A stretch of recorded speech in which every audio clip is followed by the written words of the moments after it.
Hello, everyone. Hello, good morning. My name is Karina Whitaker Lewis. My pronouns are she, her, and I serve San Gabriel as your Director of Religious Education. And the piano music you just heard is your signal to settle into your seats and prepare for the start of our worship service. Before we begin, I have a few quick announcements. I hope you have received, upon entry into the building, one of our Sunday handouts that has a lot of announcements in it.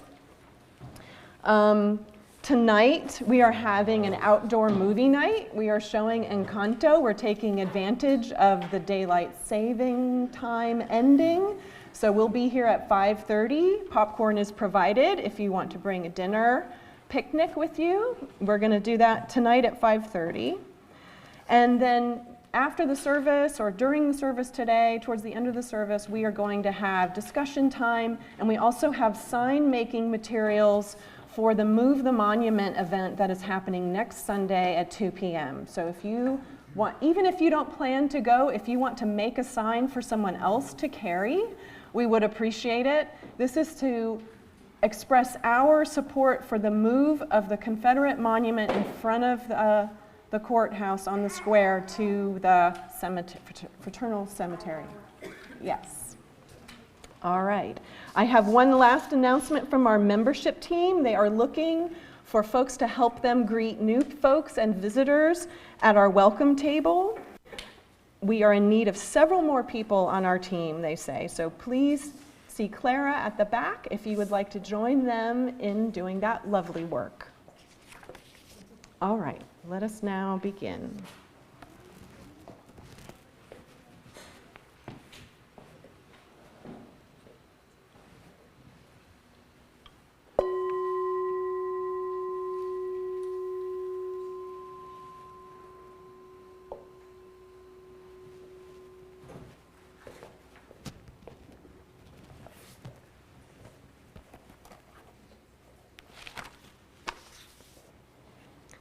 Good morning and welcome to San Gabriel Unitarian Universalist Fellowship. Whether you are here in the sanctuary or watching from home, we are so glad you are here this morning. San Gabriel is a member congregation of the Unitarian Universalist Association. There are over 1,000 UU congregations in the United States and beyond. All of us are working together for a just, peaceful, and sustainable world. Sustaining each other here in community is the first step down that long and difficult road of that important work.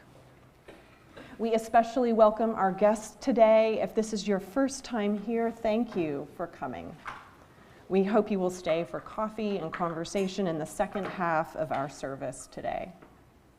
Members, please do look for those visitors tags and extend a hearty welcome.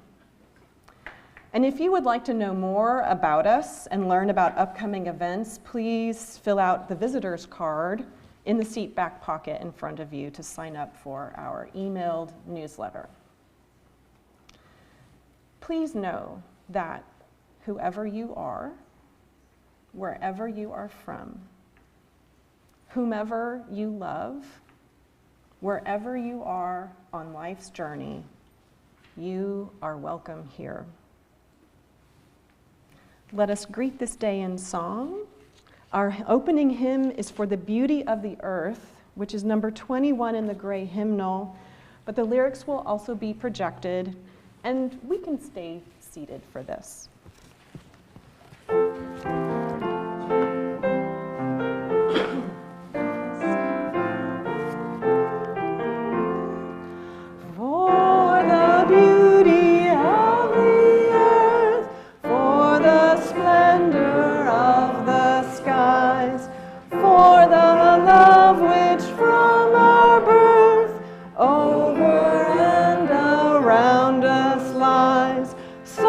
Of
As we light our chalice, we create sacred space together.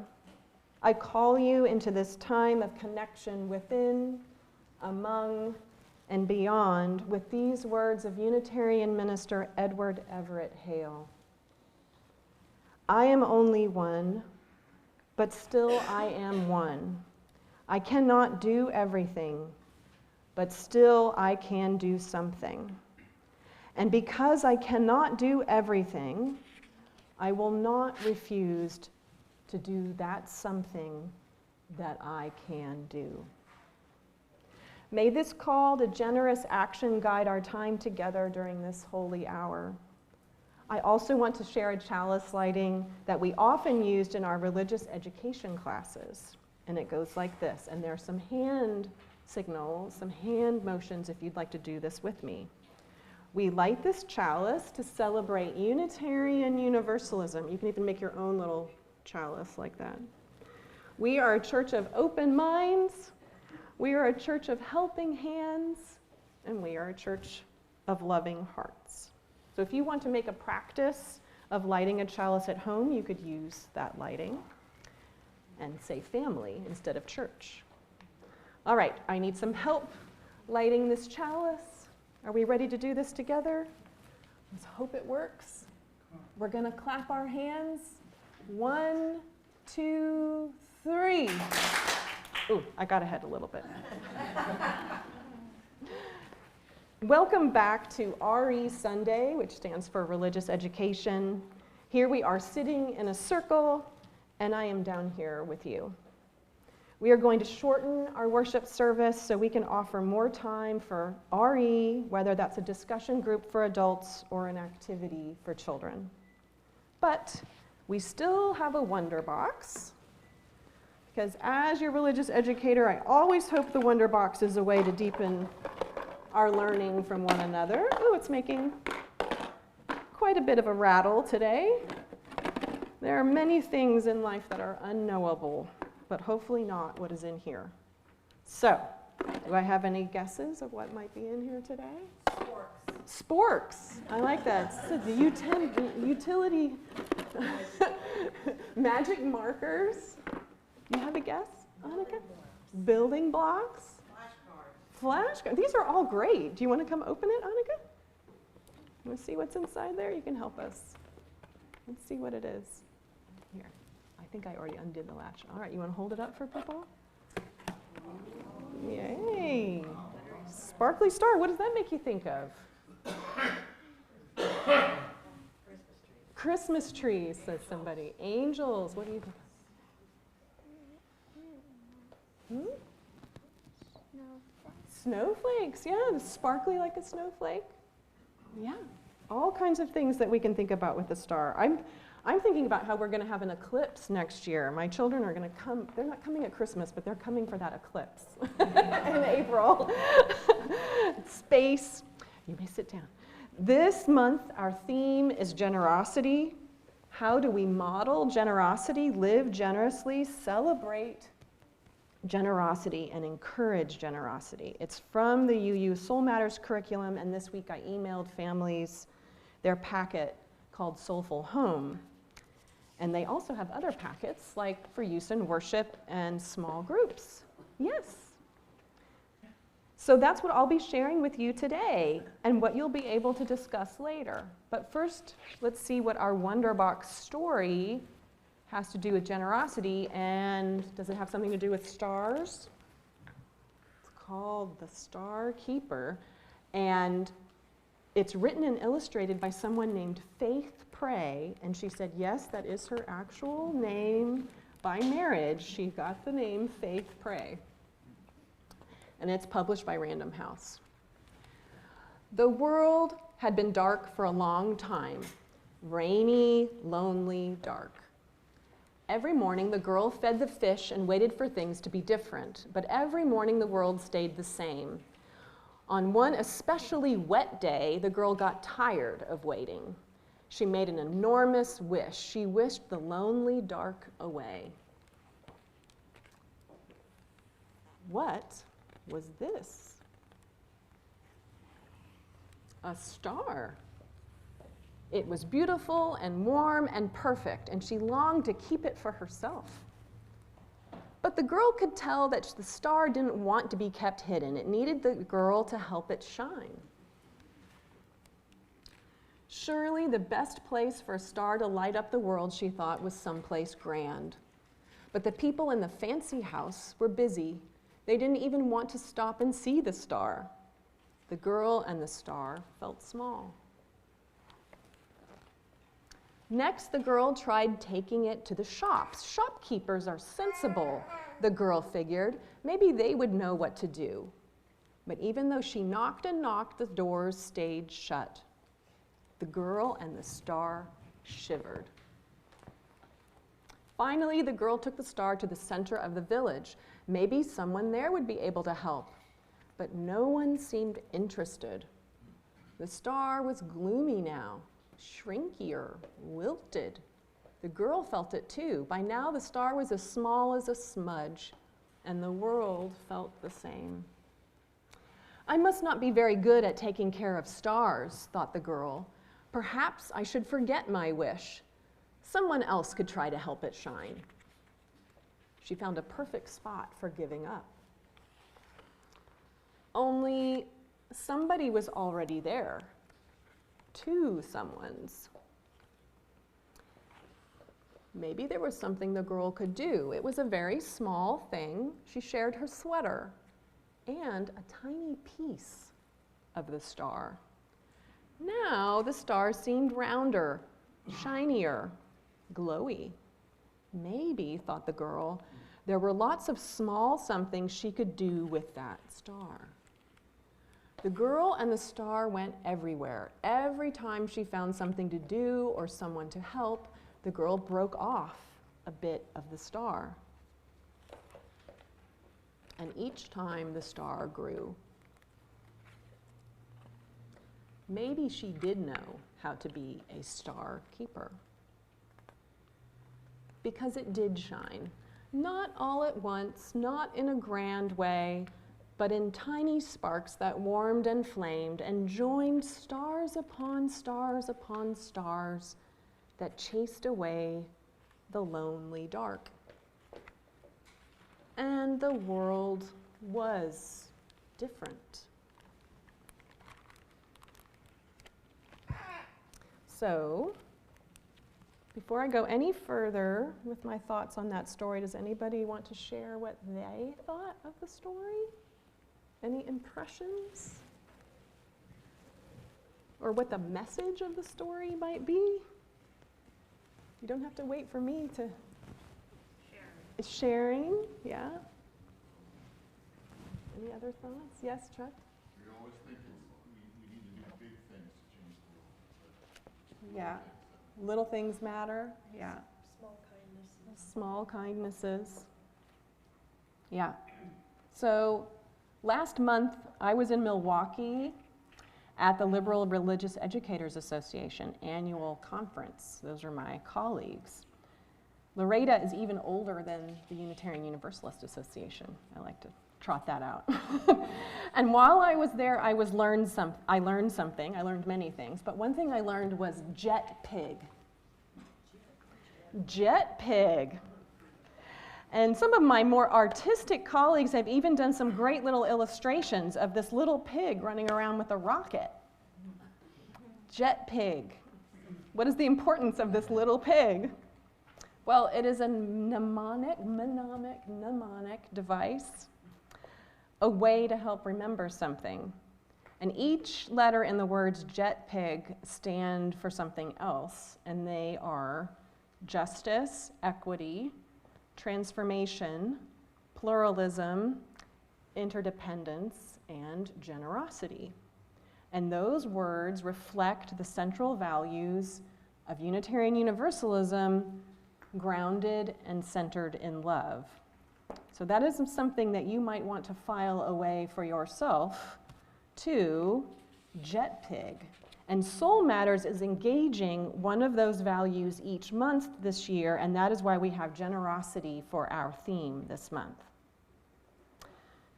So in the story, The star keeper finds that the star shines more brightly when she gives it away.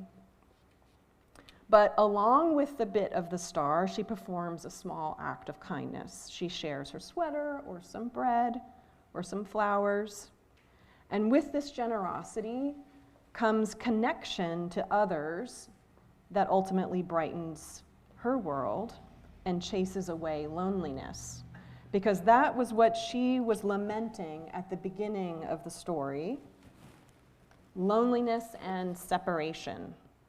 And at the beginning of the book, we saw kind of an empty plaza, and at the end, it is full.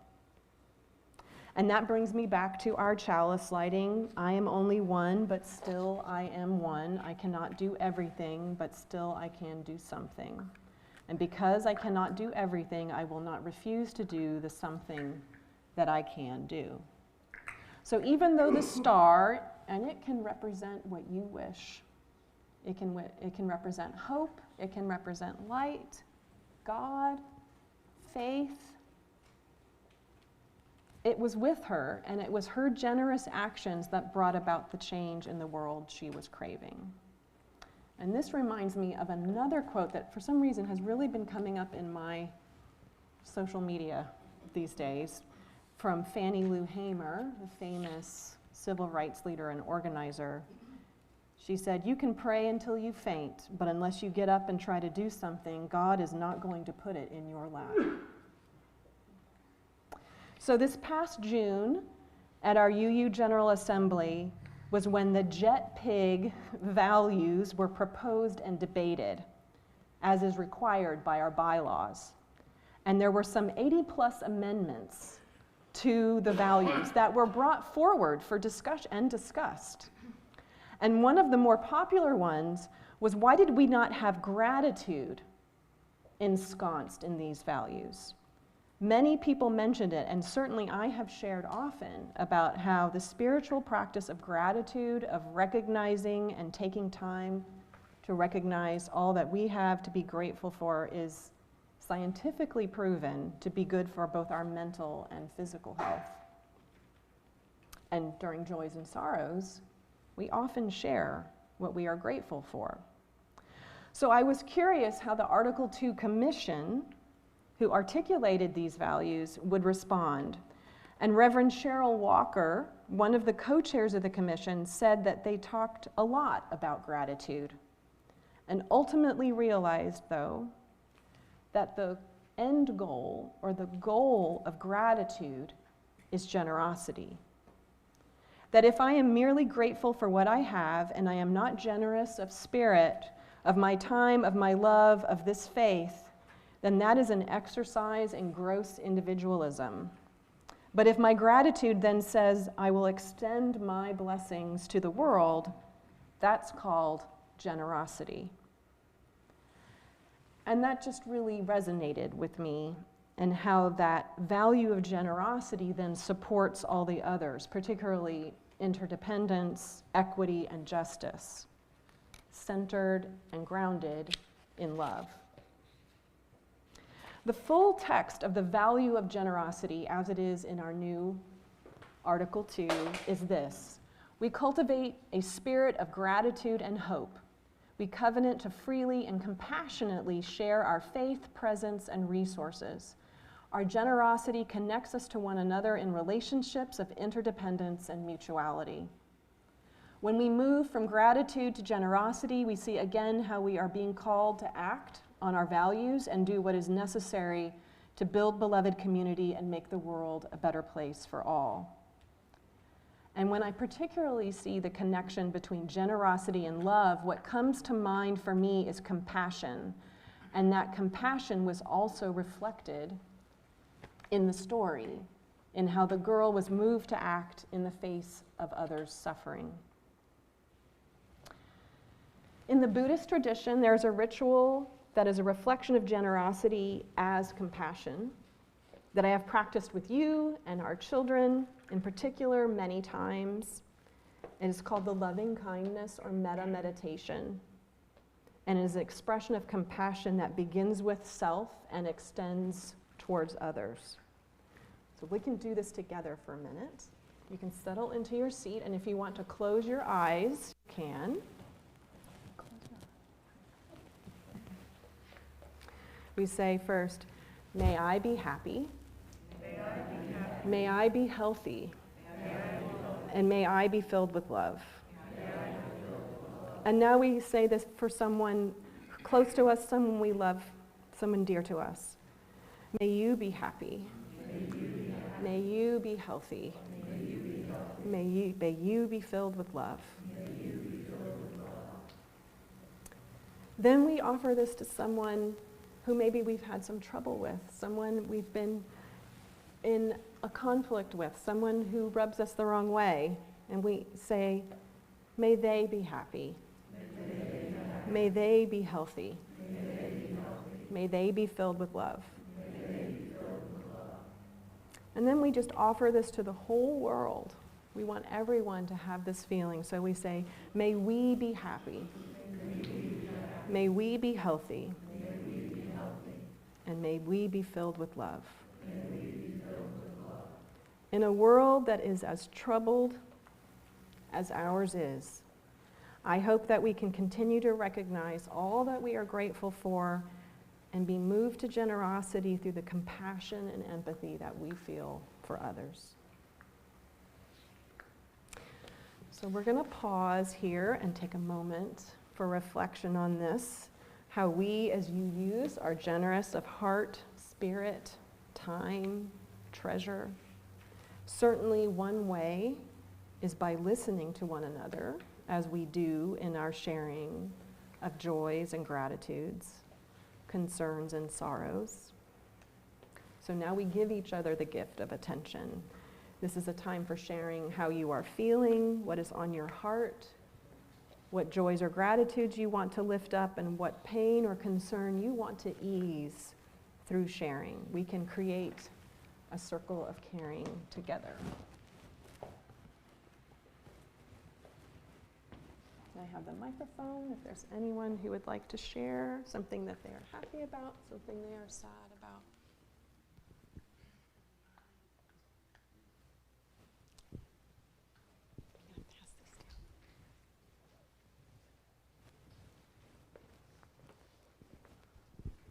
Hi, I'm Jennifer, and this whole book and everything reminded me of something that I think is kind of supernatural that happened to me.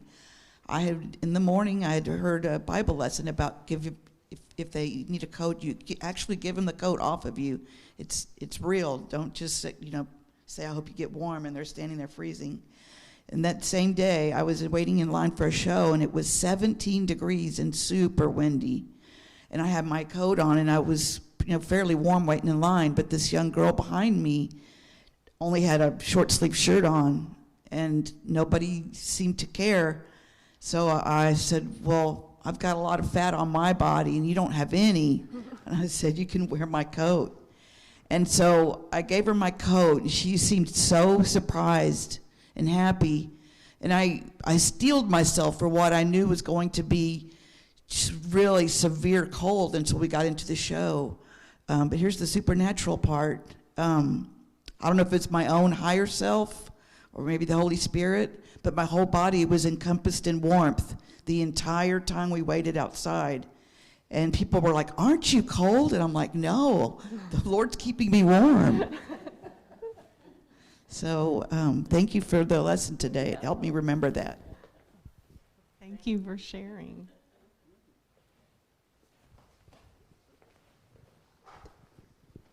I would like to invite you all to share with me a send-off for Michelle.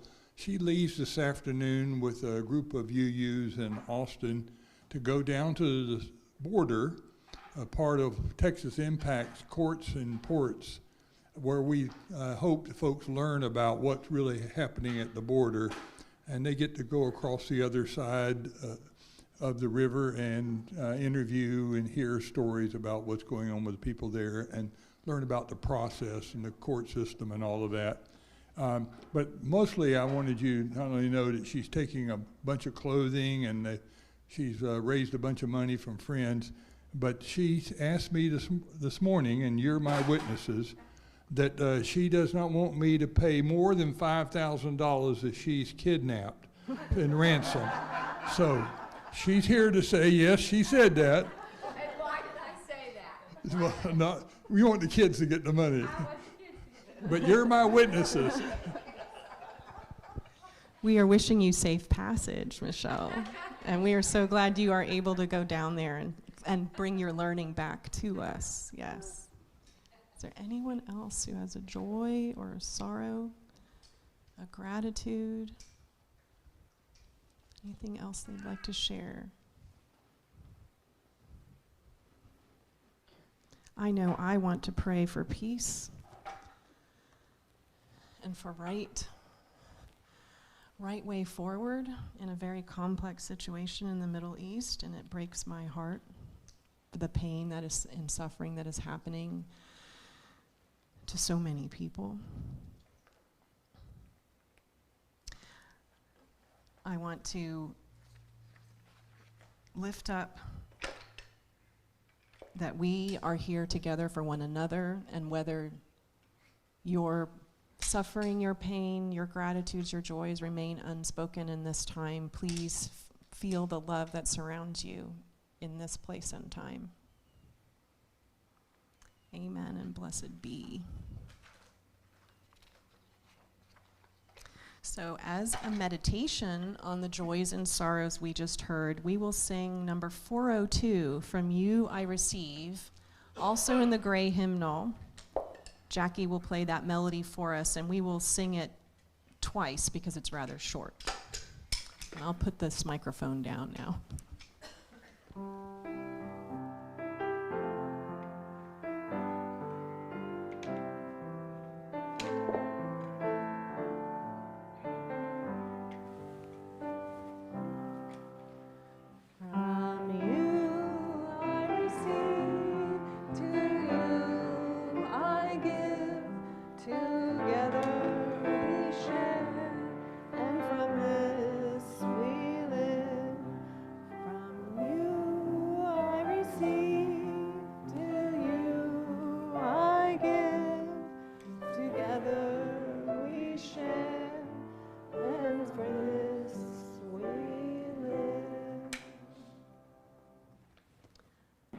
We take an offering each week to sustain this space that we call home and to support the work of our fellowship. If this is your first time here, please feel free to let the plate pass you by. Your presence this morning is a wonderful gift itself. Thank you for coming. If you would like to receive our newsletter, again, you can drop that visitor card in the plate if you'd like. Our offertory music is La Llorona, a traditional Mexican folk song heard at Dia de los Muertos celebrations. The offering will now be gratefully received, and we thank you.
Thank you, Jackie. That was beautiful.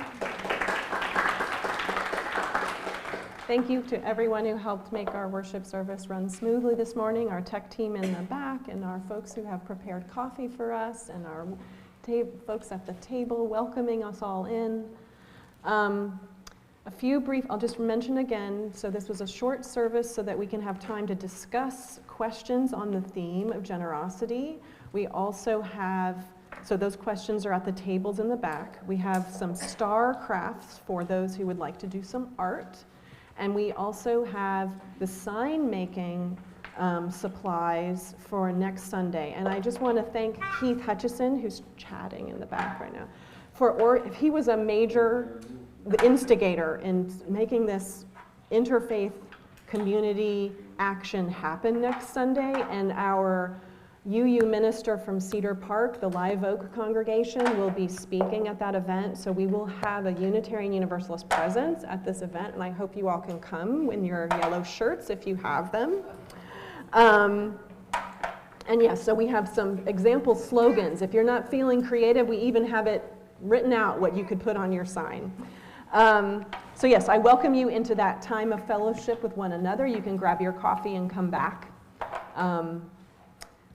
And then again, the movie tonight. I'll be here. I would love to see you here. We close our sacred time together when we extinguish our chalice with a benediction from our own Reverend Jamie Yandel. We extinguish this flame, but not the chalice inside our hearts, which serves as a beacon of hope. Emboldened by its blaze, we are reminded that our strength as prophetic and powerful people is found when we come together at San Gabriel, which is here in Georgetown to stay, no matter what may come our way. So you're going to have to clap again, or it's not going to go off, I don't think. Are we going to try this? 1, 2, 3. It's never exactly smooth. All right. So yes, please come get your coffee and make a sign.